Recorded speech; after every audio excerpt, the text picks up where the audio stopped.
Mesdames et messieurs, merci de vous informer sur notre canal. Bienvenue à cette édition d'Agboville Direct. Au sommaire de cette édition, allégeance des femmes de Grand Morier au président Pierre Oungou Demba. Oui, vous l'avez bien entendu, 13 associations des femmes du village de Grand Morier, hier Mbolo-Ourien, rejoignent ainsi le camp du président Pierre Oungou Demba, autant dire le camp des Demba-Ouriens. Elles ont fait allégeance au président Pierre Oungou Demba, mesdames et messieurs, le dimanche dernier, avec à leur tête la bouillante Osoui Sylvie, qui hier était à la tête des femmes Mbolo-Ouriens. Elle a laissé par ailleurs entendre qu'il faut vivre au présent et laisser mourir en soi le passé. Vous allez l'entendre dans cette édition. Activité du conseil régional et développement de notre région, la région de la Niamey-Tiassa. Mesdames et messieurs, le préfet de région, préfet du département d'Agboville, M. Siendou Koulibaly, demande plus d'implication aux conseillers régionaux. Vous allez aussi l'entendre dans cette édition. Programme triennal 2021, 2022, 2023 du conseil régional, c'est 70 opérations, dont 30 nouvelles et 40 anciennes. De toutes ces choses, des précisions avec la directrice du développement et de la planification de notre conseil régional, Madame Chantal Dianhoré-Lou, dans cette édition. Voilà pour vous, mesdames et messieurs, voilà pour les titres.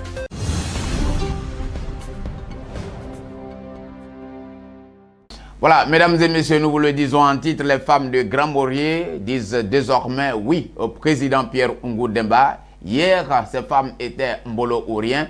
13 associations de ces femmes de Grand Morier ont décidé de tourner définitivement la page et faire allégeance au président Pierre Oungou Demba. Elles rejoignent, nous le disons, ainsi le camp des Demba-Ouriens depuis dimanche dernier, avec à leur tête la bouillante Sylvie Osou, la présidente de cette association de Mbolo-Ourien. Voici pour vous les images de la réception de leur nouveau mentor, le président Pierre Oungou Demba, avec qui elles ont par ailleurs communié et échangé fraternellement.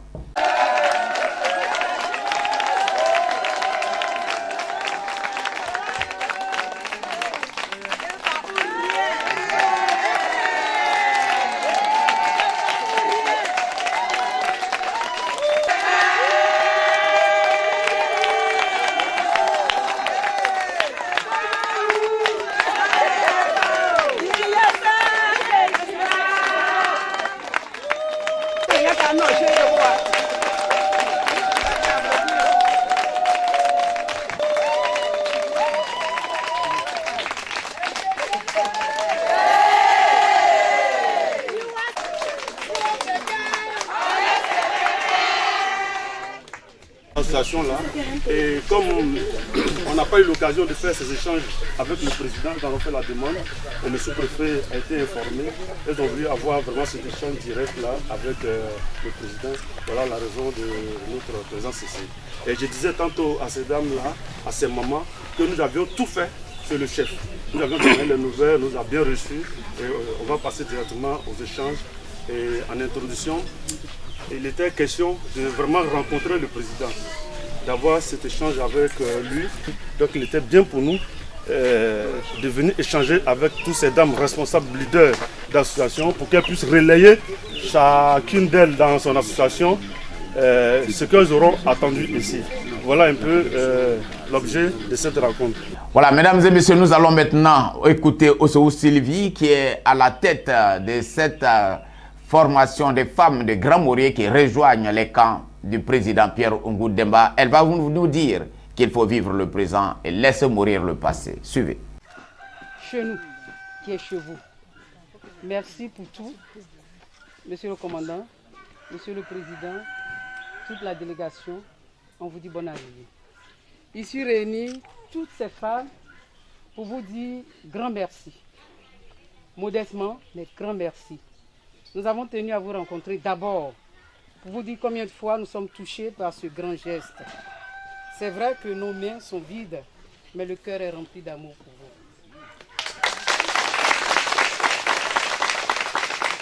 Alors,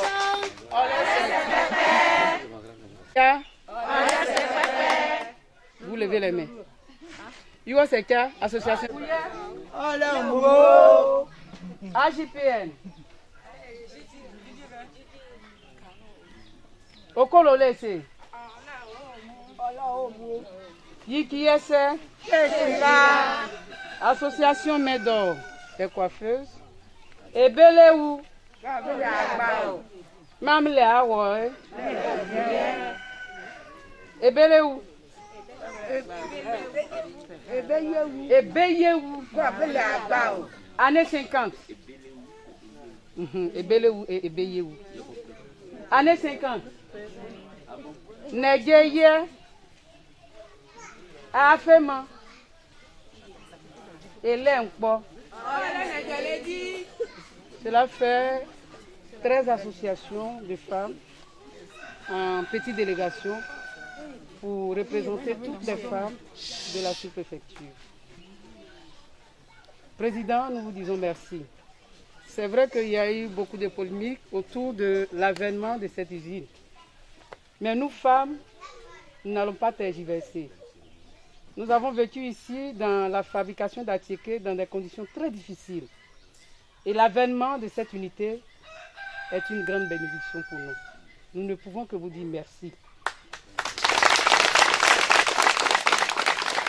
Nous ne rentrons pas dans ces disputes inutiles. Mais sachez une chose, Grand Morier vous porte dans son cœur. Contrairement à ce que peut-être les gens racontent, l'eau fraîche ne sort que de la bouche du caïman. Et nous vous le disons. Nous vous portons dans le cœur. Aujourd'hui, c'est vous qui êtes. Et le présent, c'est la vie. Nous vivons parce que nous voulons vivre. Merci, Président. Demain, nous reviendrons alors sur les autres images de cette allégeance. Nous restons alors toujours à Grand Morier, mesdames et messieurs. Grand Morier qui vient de voir la pose, la première pierre de son usine de transformation du manioc. Une première pierre posée par le président Pierre Oungou Demba. Suivez. C'est une roche. C'est une roche que nous Je viens. Attendez. Cette belle usine et que toute la richesse qu'on va créer ici vraiment permettre à chacun d'être prospère. Mon ami, ta mère rentre dedans. Ta mère, s'il te plaît. Que Dieu accompagne cette belle initiative. Amen.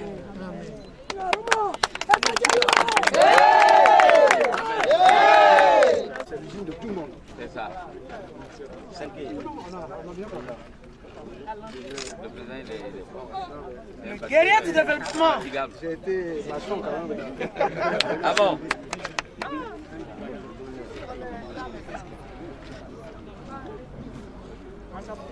Moi, j'ai pas été maçon.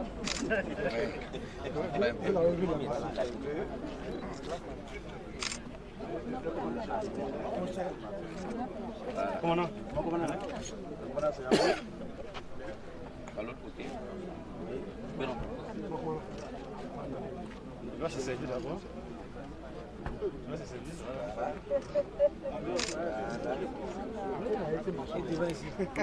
Chef, La présidente. Elle arrive.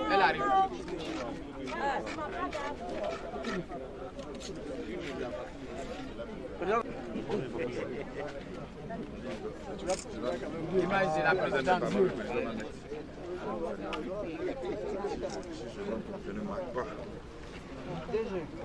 Voilà, le DG va, voilà le DG de Odic SA, qui vous a présenté Odic SA.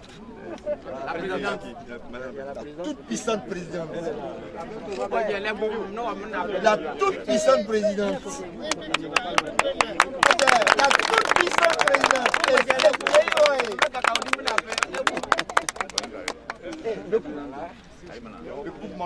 Vous avez tous nos partenaires sont là. Voilà, en présence de tous les partenaires.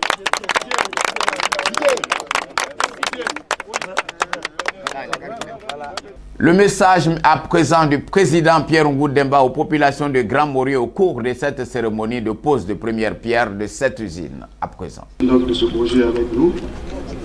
Mesdames et messieurs, vous tous qui êtes venus ce jour à Grand Morier, je voudrais vous dire que je suis, comme l'a dit le chef du village tout à l'heure, un président heureux.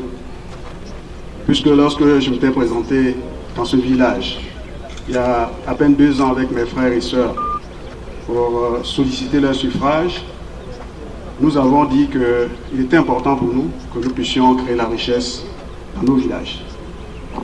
Au-delà de l'intention de créer la richesse, ce qui m'a frappé, c'est le travail ardu qu'abattent nos mamans, nos sœurs chaque jour. Quand vous passez de Grand Maurier pour aller à Gouin, tous les jours, nos mamans travaillaient sans relâche pour avoir donc de quoi nourrir leur famille. Et frappés par vraiment la dureté de ce qui se faisait, nous ne sommes pas restés au niveau des émotions, nous avons voulu bâtir un projet. Et nous avons été accompagnés, en tout cas, il faut le dire, par nos sœurs regroupées en association dans ce village. Aujourd'hui, donc, est venu le moment de passer à l'acte. Alors, je voudrais vraiment rassurer monsieur le chef et tous ceux qui sont intervenus pour dire que ce projet est une réalité.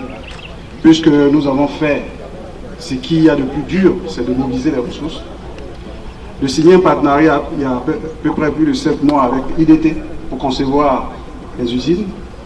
Et comme il a dit, donc aujourd'hui nous avons mis en place l'équipe technique au niveau de l'IDT, mais également nous avons mis l'outil financier et d'encadrement au niveau de ODIC pour que ensemble nous puissions déployer toutes ces usines qui ont été vraiment planifiées et qui doivent vraiment se mettre en œuvre rapidement. Aujourd'hui, donc à travers cette usine, c'est vraiment bientôt la fin des travaux difficiles pour nous. Et ça n'a pas de prix. Restons toujours dans cet élément pour apprendre maintenant des caractéristiques de cette usine de transformation du manioc. Cette usine va permettre de transformer annuellement plus de 75 000 tonnes de manioc en différents produits dont la tiquée et accroître les ressources de façon substantielle, en tout cas les ressources donc, de nos mamans et de nos frères. Il a dit tout à l'heure, l'usine même va offrir des emplois. Mais au-delà de l'usine, c'est tout le travail qu'il faut abattre en amont pour produire la matière première et tous les métiers dérivés qui vont naître à partir de cette usine. Donc c'est le lieu d'interpeller toute la population de Grand Maurier et de façon spécifique nos soeurs et nos mamans pour qu'elles se rassemblent. Parce que 115 000 tonnes, comme je le dis, de manioc, ce n'est pas avec un hectare. Il faut vraiment tout de suite se mettre au travail. Notre souhait, c'est que cette usine ne s'arrête pas une fois qu'elle est construite et que d'autres usines viennent après cette usine pour créer la richesse pour le bonheur de nos parents et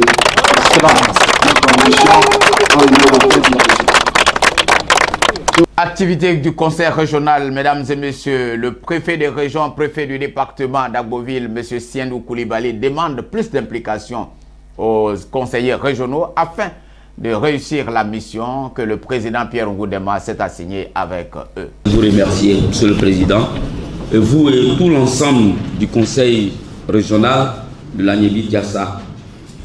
Et c'est vrai, on a suivi quand même avec l'œil de la tutelle. On a constaté quelques petits éléments.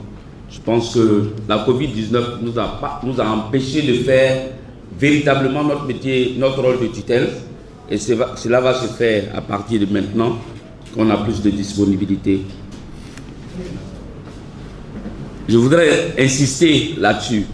Et vous connaissant, aujourd'hui, les systèmes ont changé.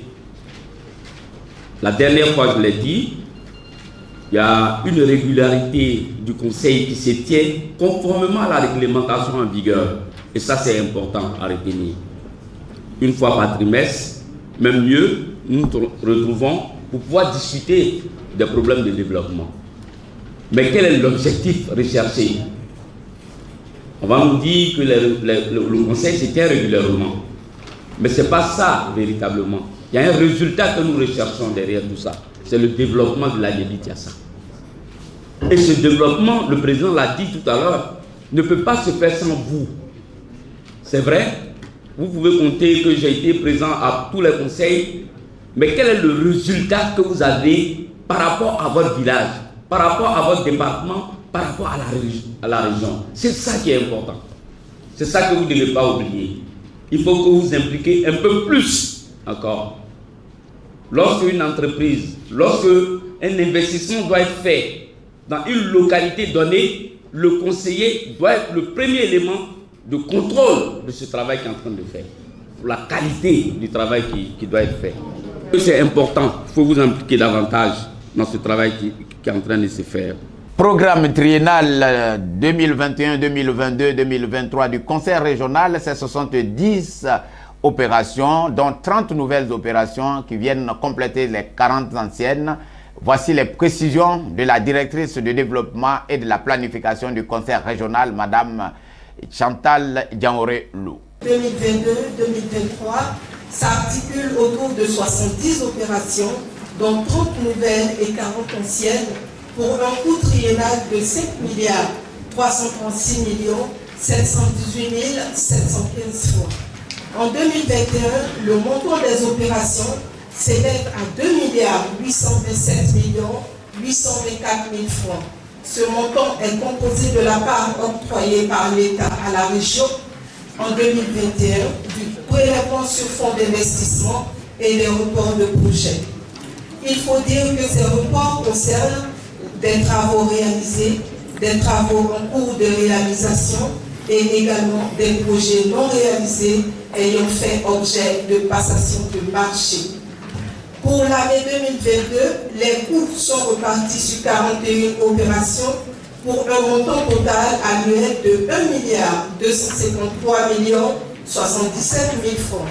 En ce qui concerne l'année 2023, les coûts sont repartis sur 28 opérations et le montant annuel s'élève à 1 milliard 255 millions 807 000 francs. Concernant l'année budgétaire 2021, le PFI réel est de 84 millions 500 000 et la part de l'État connaît une légère hausse de 996 760 000 en 2020. Le montant est passé à 1 milliard 103 817 715 francs CFA, soit un montant total de 1 milliard 188 317 715 francs repartis dans le tableau de ventilation des ressources. Ainsi, les secteurs concernés par cette ventilation de 2021 sont les suivants. L'éducation qui est en première position avec un montant de 688 400 715 francs, soit 49,51% des ressources. Les infrastructures économiques qui sont en deuxième position avec un montant de 196 500 000, soit 16,54%. La santé, 137 100 000, soit 11,54%.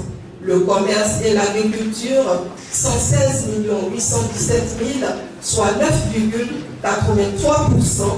Et la sécurité, 85 millions, soit 7,15%. Enfin, nous avons le secteur équipement, 64 500 000, soit 5,43% des ressources.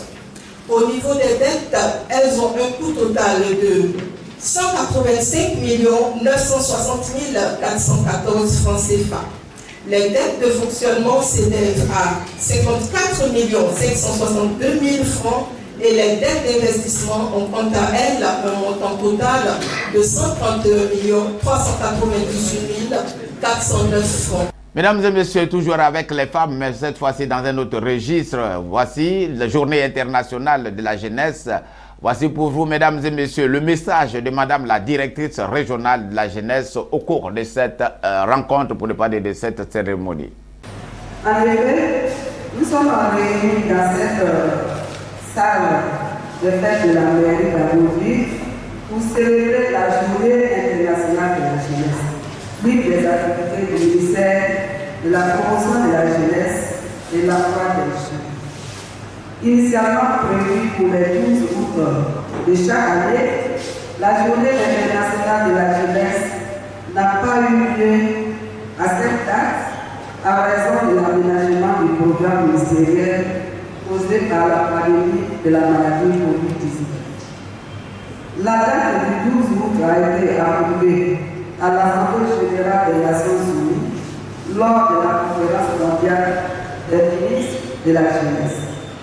Cette célébration de l'année 2020 a pour thème l'engagement des jeunes à l'action mondiale. Autrement dit, comment l'engagement des jeunes au plan local, national et mondial enrichit les processus nationaux et multilatéraux.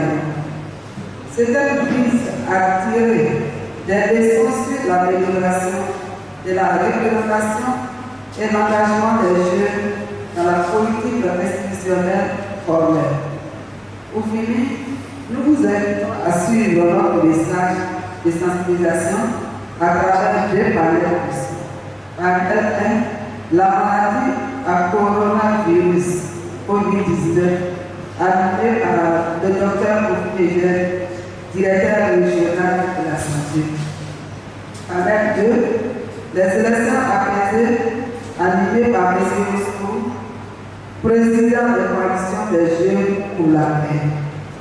Fin de cette édition, tout le plaisir était pour nous d'être chez vous, avec vous, surtout sur votre plus petit écran. Nous allons prendre plaisir à nous donner rendez-vous pour demain jeudi, seulement si Dieu le veut.